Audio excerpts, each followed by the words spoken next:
కూటమి అధికారం చేపట్టిన తర్వాత సంక్షేమ పథకాలు అందక గ్రామ స్థాయిలో ఏదైతే మిడిల్ క్లాసు అదేవిధంగా లోయర్ క్లాస్ ఉన్నారో వాళ్ళ దగ్గర డబ్బులు లేవు, ఖర్చు చేయడానికి డబ్బులు లేవు, సంపద సృష్టి జరగడం లేదు. చంద్రబాబు గారు పదే పదే చెప్తూ ఉంటాడు, సంపద సృష్టించి పంచుతా, రిచ్ టు పూర్ అని చెప్పేసి మాట్లాడాడు.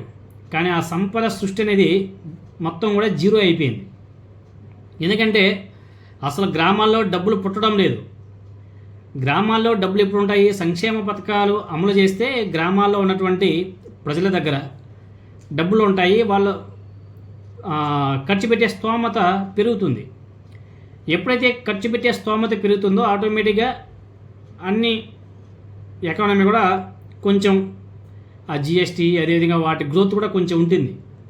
ఇక ప్రభుత్వం పంచడం అనేది మానేసింది, ఇవ్వడం అనేది మానేసింది. పంచడం అనడం కన్నా ఇవ్వడం మానేసింది కంప్లీట్గా.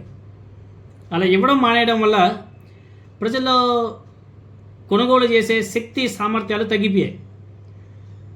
ఇవి ఏ రాష్ట్రానికైనా సరే ఆదాయం ఏ విధంగా వస్తుంది? ఏ రాజకీయ నాయకుడు తన ఆస్తిలో నుంచి ఇవ్వడం, తన ఇంట్లో నుంచి తీసుకొచ్చి ఖర్చు పెట్టడం.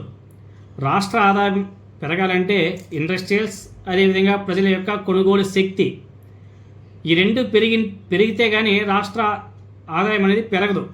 అది చంద్రబాబు నాయుడు గారికి చెప్పే అంత గొప్ప వాళ్ళం కాదు, కానీ మరెందుకో వాటిని పక్కన పెట్టేస్తుంది కూటమి ప్రభుత్వం. అదేవిధంగా రైజ్ సర్వే సంస్థ ఓనర్ ప్రవీణ్ పుల్లాట గారు అనేక సందర్భాల్లో ఆ మాటని చెప్పాడు. అంతా మీరు బాగానే ఉంటారు, బాగానే ఉంది, మీ ఆదాయ వనరులు కూడా బాగానే ఉన్నాయి ఎమ్మెల్యేలకు, ఎంపీలకు, రాజకీయ నాయకులకు, కానీ ప్రజల యొక్క ఆదాయం పెరగడం లేదే. అటు గిట్టుబాటు ధర రాక రైతులు అల్లాడుతున్నారు, విద్యార్థులకు ఫీజు రింబర్స్మెంట్ రాక వాళ్ళు అల్లాడిపోతున్నారు. ప్రతి ఒక్క సెక్టార్, ఇంకా ప్రభుత్వ ఉద్యోగులకి శాలరీ కూడా ప్రాపర్గా రావడం లేదు. కొన్ని సెక్టార్స్లో అయితే ఇంకా 3 months 4 months శాలరీస్ కూడా ఇంకా ఇవ్వడం లేదు. అలా ప్రజల చేతుల్లో డబ్బులు లేవు అనేసి అనేక సందర్భాల్లో ప్రవీణ్ పుల్లాట గారు కూడా చెప్పడం జరిగింది. దాన్ని మళ్ళీ ఆయన ఒకసారి గుర్తు చేశాడు, సోషల్ మీడియాలో పోస్ట్ చేశాడు. ఆయన ఏమంటే, ఏళ్ల తర్వాత వచ్చే కంపెనీలు వారి వేల కోట్ల పెట్టుబడులు, అనుగుణంగా రాయితీలు, తక్కువ రేటుకే భూములు ఇవ్వడం, ఇవన్నీ బాగుంటాయి. ఇప్పుడు చాలా బాగుంటాయి, ఎందుకంటే ఆ విధంగా తక్కువ రేట్లకి భూములు ఇవ్వడం, అదేవిధంగా రాయితీలు ఇవ్వడం కంపెనీస్కి అయితే బాగానే ఉంటాయి. కానీ పల్లెల్లో ఎంతమంది ఉద్యోగాల కోసం అల్లాడుతున్నారు, కార్యకర్తల్లో అసహనం, రైతుల కష్టాలు, అసలు గ్రామాల్లో డబ్బు పుట్టడం లేదు, ఇలా అంతిమంగా ప్రభావం చూపేది స్థానిక అంశాలే అనేసి ఆయన పోస్ట్ చేశాడు. తర్వాత మాకు తెలియదా అంటే చెప్పడం వృధా, అది కూడా ఒక పాయింట్ ఆయన యాడ్ చేశాడు. ఎందుకంటే ఈ ప్రవీణ్ పుల్లాట గారు నారా చంద్రబాబు నాయుడు గారికే పాఠాలు నేర్పిస్తున్నాడా అనేసి కొంతమంది కూటమి పార్టీలకు చెందినటువంటి నాయకులు మేబీ అభిప్రాయపడచ్చేమో. చంద్రబాబు నాయుడు గారికి పాఠాలు నేర్పిస్తాడా అనేసి కూడా తెలుగుదేశం పార్టీ నాయకులు ప్రశ్నించచ్చేమో.